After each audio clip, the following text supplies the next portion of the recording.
I'd like to thank Dr. Swann for inviting me here, and honored to share this panel with Casey and Myrtle. I'll tell you a bit about myself. My name is Trevor Solway, as David said.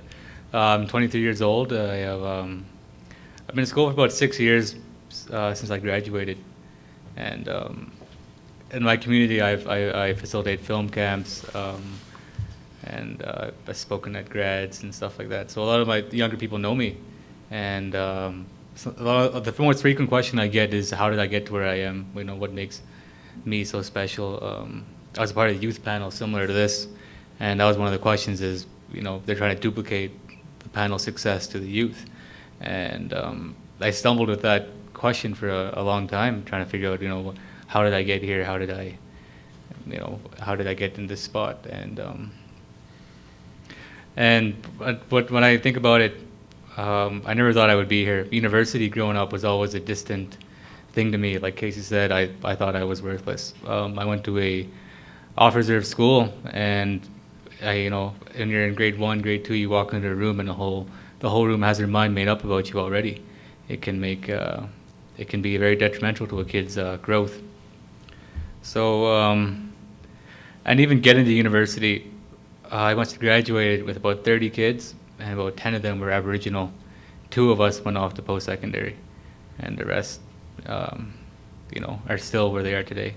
In the 6 years I've been of age, I must lose about 2-3 friends a year to either suicide, drinking and driving, accidental death through alcohol, and sometimes people say your education is paid for. You're so lucky, and I am so lucky. I'm lucky to be alive right now. I'm lucky to be here in front of you. So what made me so special? When I still think about that today, what comes to mind wasn't work ethic. It wasn't I just worked harder than the next kid. That wasn't it. It was the people, supportive people.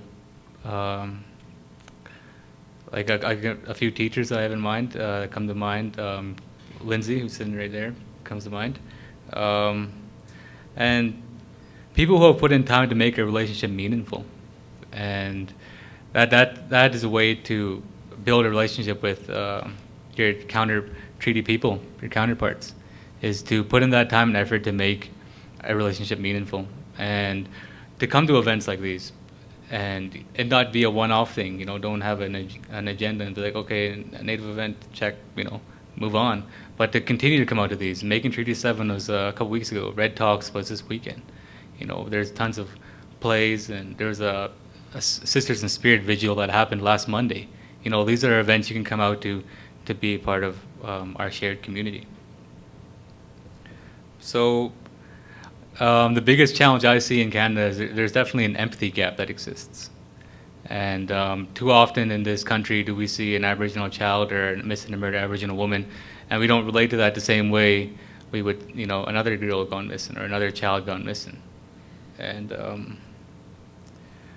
so I think how that problem can be fixed is, starting conversations like these, or going to things like Making Treaty 7.